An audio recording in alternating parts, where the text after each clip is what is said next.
Welcome back, everybody. Again, I'm Ayan. I'm going to talk about multi-agent systems for emergency response, but specifically in the context of decision-making under uncertainty. I'm going to quickly very quickly revise what Syed mentioned. Essentially, imagine that we have this spatial area under consideration, and we have discretized space, and incidents happen at specific coordinates in times with some severity. We have some historical data that we represent by D. We have this overall spatial area, which we represent by G. And essentially, we have some way of learning a probability distribution F over this random variable X, which measures some degree of incident occurrence. So for example, X could measure the frequency or say the time between incidents. Essentially, you have a heat map over how incidents happen in this area.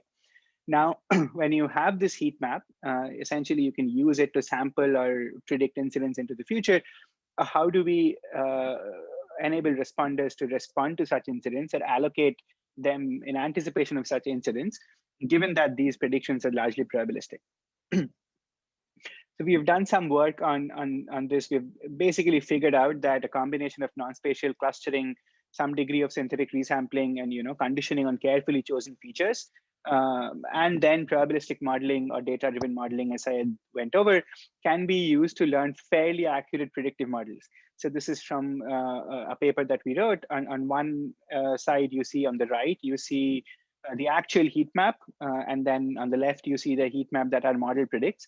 Now, we do miss certain spots here and there because these incidents are inherently random, but we can come up with fairly accurate prediction models.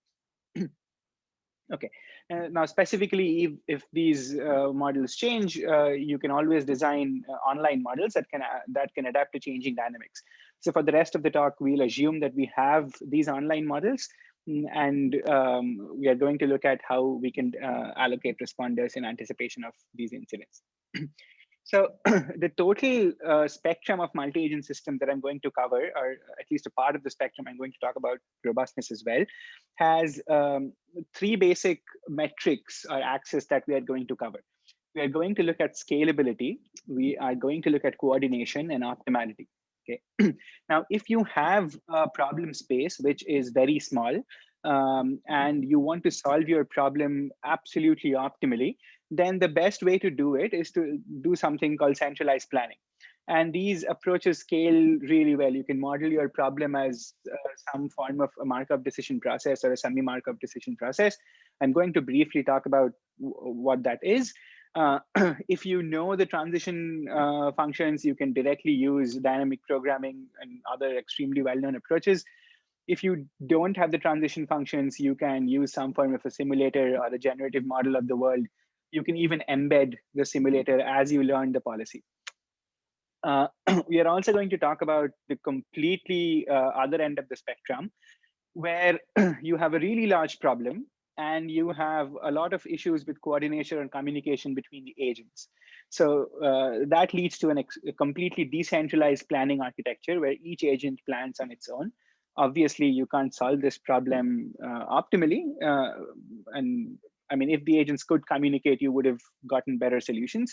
But this is inherently tractable because each agent can, look at its local neighborhood and plan accordingly. And somewhere in the middle is hierarchical planning, which has a high-level planner and a low-level planner. So we basically use this very well-known divide and conquer a paradigm for developing scalable algorithms. This is also tractable for large state spaces. Obviously, when you create a smaller problem, we do assume that within the smaller problem, there is complete communication, but you can still have limited communication between the sets of sort of smaller modules and still use this. So I'm going to talk about the hierarchical planning and the decentralized planning first. The centralized planning is really special case. There are very few real world problems which can scale or in which will have the transition probabilities known or modeled in closed form. So it's sort of a good baseline to use, but it's rarely applicable in practice. Okay, so we are going to start with hierarchical planning. And the problem that we look at is how can we dynamically rebalance the spatial distribution of responders in a city, for example, to account for the fact that incident distribution shifts. So, for example, you can have this heat map which exists, say, during the morning, and there can be a completely different heat map for the afternoon. Or maybe something, and maybe a construction happens, or maybe one accident happens, and that leads to a bunch of cascading failures. So also what we have to know is that in practice, there is this legal, as well as to some extent a moral constraint, that emergency dispatchers must always send the closest responder to an incident. So for example, if a call comes and if we see that, oh, in expectation, and over the next 2 days, sending a different responder would be useful, you can't really take chances with somebody's life. So if there is a responder available close to the scene of the incident, that responder must be dispatched.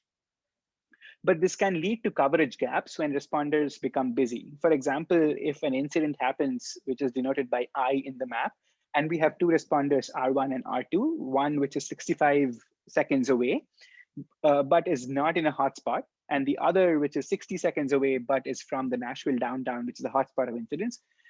If we want to save these 5 seconds and dispatch the responder, which is say 60 seconds away, we leave a gap essentially in the Nashville downtown. So when an incident happens there, we won't have a responder. However, as I said, we must dispatch the closest responder. So what we can do is that after we dispatch R2, we can dynamically rebalance the distribution of responders so that this Nashville downtown area does not suffer from a coverage gap. And the way we model these problems, a very general way of modeling these problems is semi-Markov decision process. So A, we are doing sequential decision making under uncertainty, hence the broader MDP format. But these are semi-Markovian because they evolve in continuous time and travel times are not exponential. So if you're familiar with the difference between, say, continuous time MDPs and SMDPs, continuous time MDPs basically assume that the time between incidents can be reset. And so they can be modeled by something like an exponential distribution. But when agents actually travel, they go through, they essentially spend time that is not memoryless. So SMDPs are a more general idea than continuous time MDPs. So you have, like in any MDP, you have a state, which is basically the condition of the world. You have an action, which is directing responders to valid locations. The transitions are basically how the environment evolves, how new accidents happen, how responders travel. And the cost is the response times for incidents that we want to minimize. We want to minimize this in expectation over, for example, say, really large number of time steps. And the broader MDP format is shown in the figure. There's an agent which interacts with the environment by taking an action. The world transitions into a new state, and we either get a reward, or in this case, there's a cost, and we either want to maximize the rewards or minimize the costs. Okay, so there are two broad ways of solving these problems. The first is to find a policy, which is a general mapping from states to actions. And we have reinforcement learning, we have dynamic programming, approximate dynamic programming, say policy iteration, and stuff like that. But there are a few barriers for this. And largely the barriers are that these are extremely large problems. So essentially to solve this through dynamic programming, it would take days. However, we are dealing with a non-stationary environment. So you come up with a policy, but then something in the city changes. Okay, there is a construction in one road, or one off-ramp or on-ramp is suddenly not working, and the complete state of the world changes, and now you have to relearn everything from scratch. Also, this is not resilient to failures. For example, maybe you plan with 20 ambulances. That's essentially the part of the definition of the problem now. Maybe 2 ambulances break down, and suddenly it's a different problem. And so you would again have to spend days relearning a policy. The other thing that you can do is, and we've done a fair bit of work on this, is that instead of saying that I'm going to find an action for every state, what you can say is that, okay, I'm going to find an action for the current state of the world rather quickly. And this might be optimal based on how much time you have to react, but this will be, fairly good. I mean, it will be a good sort of action, essentially.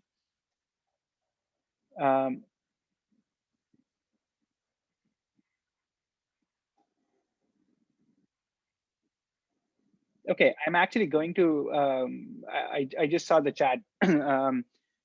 Since this will be like largely relevant for the talk, I'm going to answer Stephen's question right away.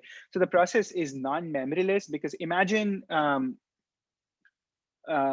imagine being in a state and then some amount of time so we've taken an action, some amount of time has already elapsed, and we are between the two states now. Okay, if we want our system to be a continuous time MDP, we basically want to estimate when the new state would arrive only based on the last state. That's the Markovian assumption. Okay. In order for us to do that, by construction, our sort of time transition distribution has to be memoryless. So even though some amount of time has passed, we can say that, okay, we really don't care that time has passed. We can reset things right now, and we can estimate when the next state is going to come. Okay, and that is completely fine. In this case, responders travel from, say, the depot to the scene of the incident. Imagine that it takes 20 minutes for an ambulance to travel from point A to point B. Okay, imagine 10 minutes have passed, and now somebody says, okay, when is the next state going to occur? Which is, when does the responder reach the scene of the incident? Now, we cannot estimate it just based on the last state. We also have to know how much time has elapsed since the last state. So we have to take into account the fact that 10 minutes have elapsed, 20 minutes was the response time. Hence, 10 minutes, approximately, it's going to take 10 minutes before we go to the next state. Okay. Okay, I'm glad that it clarifies. So essentially, this is why it's semi-Markovian, because now you have to take an account of the time that has elapsed, and you can't only base the next state or estimate the transition distribution based on the last state. Thanks for the question. Okay, so in order for us to do tree search, what we essentially use is this extremely general approach called Monte Carlo tree search.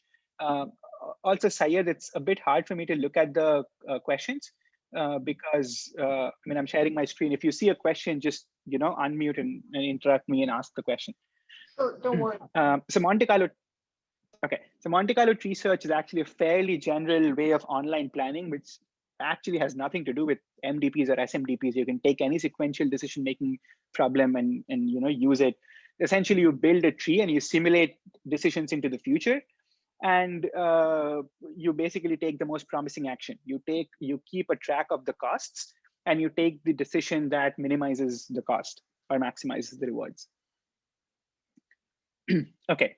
Now, even then, MCTS, even though it's online and all we need to do is build this tree, it really doesn't scale. For example, if we dynamically want to allocate emergency responders, imagine a situation where we have 30 possible places where these responders can go to, and we have a bunch of 20 responders. We have a total of 10 raised to the power 25 possible allocations, which is, and given that we want to do this online, this really doesn't scale. So what this is a paper that we wrote recently for ICCPS, and the broad idea is to do hierarchical planning. Essentially say that we'll take this overall area into consideration and we'll use some meaningful heuristic to divide it into sub-regions. This is also very similar to how the concept of jurisdictions, which is already used by first responders. And then the first step basically says, okay, I'm going to allocate 5 responders to the blue region, for example, which you see here. Okay, and I'm going to allocate 2 responders to the orange region. And then there's a low-level planner, which in parallel solves where the responder should be placed within the blue region and within the orange region. So the orange region figures out where it should place its quota of responders, so to say. And this significantly reduces the complexity of the problem. And we show that if you have this really big problem and you want to solve it online, you can use hierarchical planning and make things a lot more scalable. And the figure you see is actually of Davidson County, which is where Vanderbilt is. And we show how it can be split to 6 different regions. And then responder allocation can be made inherently more scalable. So the way to do it, I mean, you still have to figure out a way of allocating responders to region, and you can essentially come up with a proxy model. So we basically, for example, you can say that if I allocate, if this region has, on an average 5 incidents happen every hour, how much waiting time would the incidents have if I allocate, X number of responders to that? So you can come up with a proxy over, say, waiting time, or some metric of interest, and use that to allocate responders. And then the low-level planner can use, say, Monte Carlo tree search to exactly decide the locations of these responders within the regions. Now, you also have to come up with the boundaries of the regions, and you can use any standard clustering technique. For example, we used k-means. And obviously, you have to do some form of hyperparameter optimization to figure out what a good K is for your problem. Okay, and essentially we show that for both stationary experiments and non-stationary environments, for example, if the distribution of incidents change, if something happens in the environment, for example, incidents spike due to office or rush traffic, our approach can, is a lot more scalable than state-of-the-art methods. And we can save for stationary environments about 8 seconds of response time, which in emergency scenarios is a lot. And if the world is non-stationary, these approaches are much more adaptable, and we can save like 20 seconds of response time.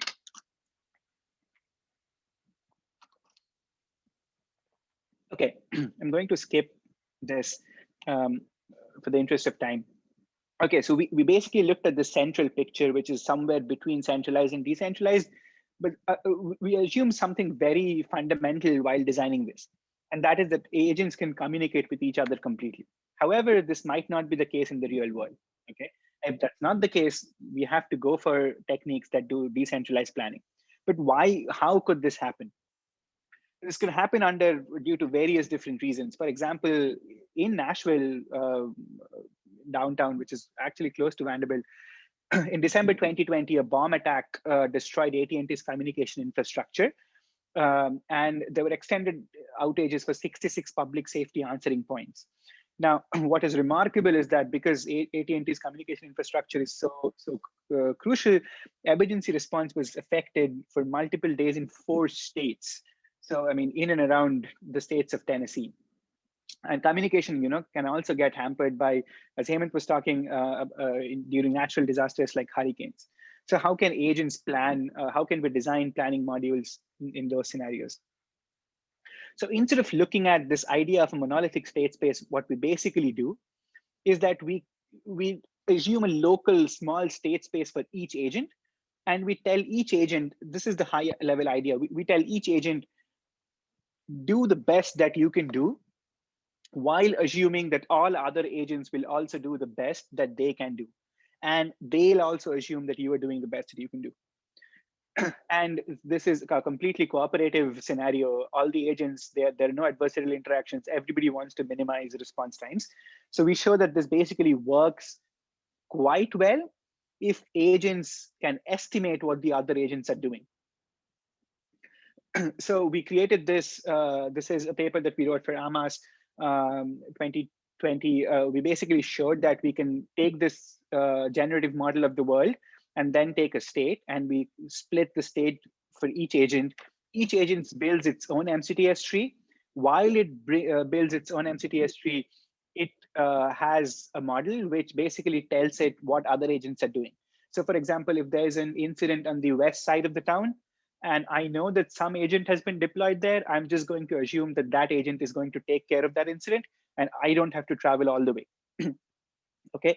Now, if you do have some limited communication, the agents can still submit their decisions to, say, a central filter, and the filter can come up with basically like it can take everybody's decision and figure out, which is the best one. For example, if 2 agents want to respond to the same incident, the filter can tell the first agent that, okay, why don't you step down? Agent 2 will go, and so on. And this makes the problem inherently scalable, because each agent is looking at a small section of the state space, but it also can work very well if you have limited communication. Okay, so now how do you approximate what the other agents are doing? Again, we use models based on queuing theory, but there are, I mean, you can come up with any reasonable heuristic. And there's also been work by other research groups in sort of other problem domains. You can basically use a heuristic that is relevant to your problem. Okay. So coming back to the spectrum of emergency response, we have now covered hierarchical planning, decentralized planning, and have sort of had a broad overview of what centralized planning is. But we essentially assumed that the state space is fully observable. Everything that we've spoken about, we have agents might not have communication, but they can observe what's happening in the world completely. Now that might not be the case for a lot of problems you face. And for example, it's particularly not the case with wildfires. So in 2018, this is work that was done when I was at Stanford. So it's very relevant to sort of the community in that area. So there was a huge fire called Camp Fire, which resulted in a loss of 88 lives and destroyed more than 18,500 structures. In fact, in 2019, in 2020, the whole of the northern state of California was asked to prepare for emergency evacuation. The entire Bay Area, that is, because of raging wildfires.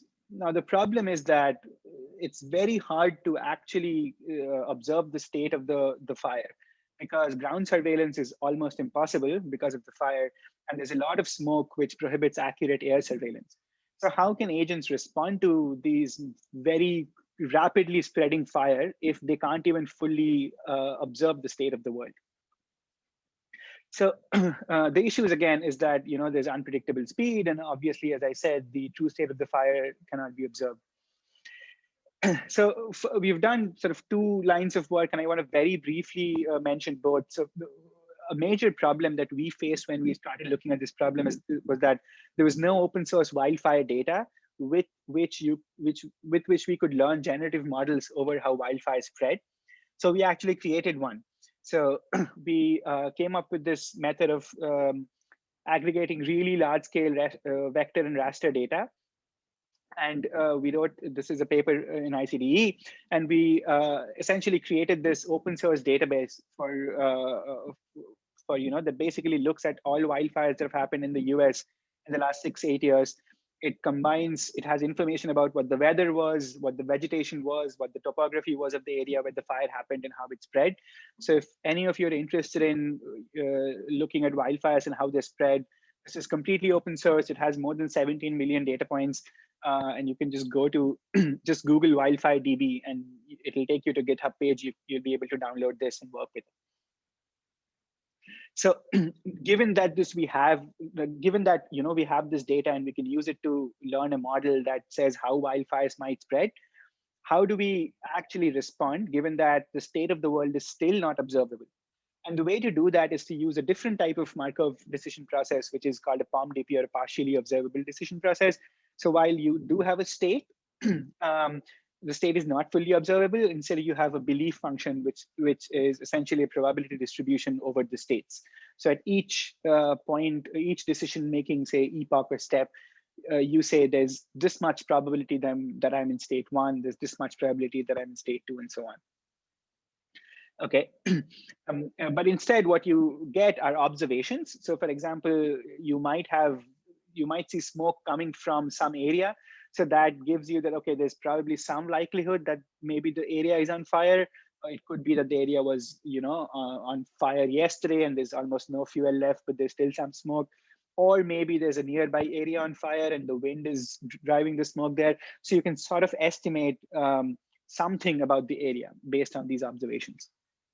And obviously our reward is to suppress fire based on some utility that you have over each spatial area. So for example, if fire is raging through a forest versus a city, it's natural to save the city first and there's more utility over it. Okay, so again, we show how you can use an online Monte Carlo tree search for solving a POMDP. There's been a lot of work. There's this really well-known algorithm called the POMCPOW, which scales reasonably well. But in our case, we have a lot of observation sparsity in cases like wildfire. So we basically show how you can use a particle filter without rejection embedded inside this Monte Carlo planning to combat observation sparsity. I'm not going to go into details here, but essentially the broad takeaway is if your state space is not fully observable, you can model your sequential decision-making problem as a POMDP and still use sort of MCTS to solve it. Now, obviously, depending on your exact problem, you might have to replace the some components of the Monte Carlo tree search, but you can still come up with ways that leverage the structure of the problem and make it work. And we basically show that if you don't use if you just respond to the area which is, which you think is on fire versus you use our algorithm, which is the uncertainty aware fire response, we can get a much higher sort of utility. Now, obviously, POMDPs, anything to do with POMDPs don't scale that much. So we showed that we can scale it to say 12 into 12, but we have now managed to scale it to 20 into 20 grids. But solving this for the whole of California in one shot is still not a problem. But essentially, since each fire is local, you can still try to solve this for each of the individual fires. Okay, finally, so we have spoken about what you should do if, and sort of these are the broad messages that I want you to take away from this tutorial. If you have a problem where everything is observable, where you have an estimate of the state transition functions, your problem is small, just use centralized planning. If you don't have communication or your problem is too large, use decentralized planning. If you can work with something in the middle and you still have communication in small patches, you can use a hierarchical planning and divide and conquer. If you have a scenario where your state space is not fully observable, use a POMDP. Now, even in these four things, we have assumed something which is very fundamental to all these approaches, and we've assumed that the agents cooperate with each other. Everybody is trying to work together to minimize this global cost or maximize this global reward, which might not be the case in a lot of emergency response. Now, an example of this is poaching. Okay, now you're not only dealing with while you still allocate rangers who are trying to aim for the global utility, the poachers themselves are also agents. Okay, so multi-agent systems are often deployed against adversarial agents. So if you deploy forest rangers against poaching, typically poachers will just sit and observe where you've deployed the rangers, and they'll shift their locations for committing these illegal activities. Okay, so how can we plan if the underlying distribution of incidents reacts to the planned agent behavior?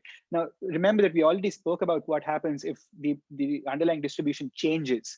If it changes according to some distribution, you can just try to come up with online algorithms. But here, somebody is strategizing against what we are planning to do.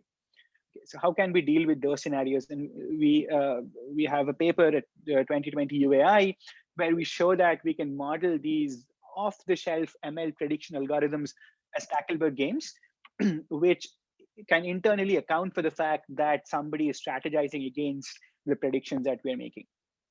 So how can we do this? I'm going to cover this very briefly for the interest of time. But essentially, imagine you have this approach which can take data and predict where incidents are happening. And this could be any of the methods that Syed went over. So for example, it could be logistic regression, it could be naive Bayes, anything. Okay. And our goal is to predict these spatial locations, which are denoted by S, basically locations where crimes like poaching would happen. Okay, so this is the inner optimization problem, the min, which is what Syed has gone over. You are trying to minimize some form of cost function, or you're trying to maximize the likelihood function, so to speak. So in this case, we actually define our function by the max. So the max is over the regression parameters. We are trying to take this F, or the probability distribution, or the log likelihood function, anything in consideration. And we're trying to figure out the parameters theta that maximizes the likelihood of the observed data. Now, we have this adversary, which is trying to shift. And basically what it is trying to do is it is trying to make sure that our predictions are not accurate. And there's the min comes from. So it is trying to shift spatially so as to make our predictions inaccurate. Now, there are two issues with solving this problem. First, if the shifts happen in space, in spatial locations, the inner problem is discrete because we have discretized space. Continuous space problems are significantly harder to solve anyway. Also, this is combinatorial. There are the number of ways in which the adversary can react is naturally combinatorial. And obviously, it's not a very simple problem to solve. It's a max and a min. So there's this hierarchy of operators that we have to take into account. So from the, if you're familiar with game theory, this basically leads to Stackelberg game formulation, where we first have to commit to the max. We say that, okay, we are going to deploy our theta, essentially, which you can use to deploy ranges. And then the adversary gets to observe the theta and then change its space accordingly. And we take that into anticipation and we basically try to solve this optimization problem. And in the UAI paper, we come up with two algorithms, one which is optimal, but not very scalable, and one, which is a bit more heuristic oriented, but scales really well. If you're interested in such problems, feel free to read our UI paper. Sorry, there's a typo. This should be UI 2020. If you want to increase the robustness of your prediction algorithms against adversaries, you can directly use this. This works for any standard off-the-shelf ML model. Okay, so I'm going to finish by discussing some of the open challenges of the current interest that we have. So the first is, what if the environment itself is extremely computationally challenging to replicate? For example, our lab has been doing some work on the interaction of wildfire and power systems. The model of the power system or the simulation of a large-scale power system might itself be computationally challenging. So how do you even evaluate the cost of an action if you have to, run an extensive simulation to figure out how that action affects the world that you're dealing with? There's also some really interesting work, and there have been a few papers by by Milind Tambe's group from Harvard, and they've essentially what we have covered in this tutorial, what Syed has said is how you can predict incidents, and what I have said is how you can use those predictions to do decision making. But can learning be actually part of the decision making pipeline? Can we embed learning more as, say, sort of a loop within the decision-making pipeline?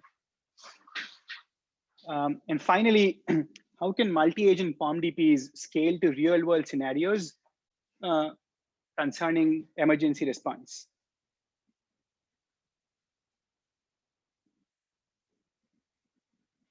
Again, I have to thank a lot of collaborators. This is joint work, as I said, between a lot of groups, especially Vanderbilt, Washington University at St. Louis, Stanford, the Institute of Software Integrated Systems, the Center of Research on Computation and Society at Harvard. Jeff and Zeline, our graduate and undergraduate students, who've contributed a lot to this work. And a bunch of what I mentioned today has been funded by the Center of Automotive Research at Stanford, NSF, the Tennessee Department of Transportation. Oh, and also we have collaborations with UC Riverside. I can take a few questions. I think we have some time, or else we can have maybe a really short break, after which Syed will sort of conclude the tutorial and mention some of the open challenges and future directions of work.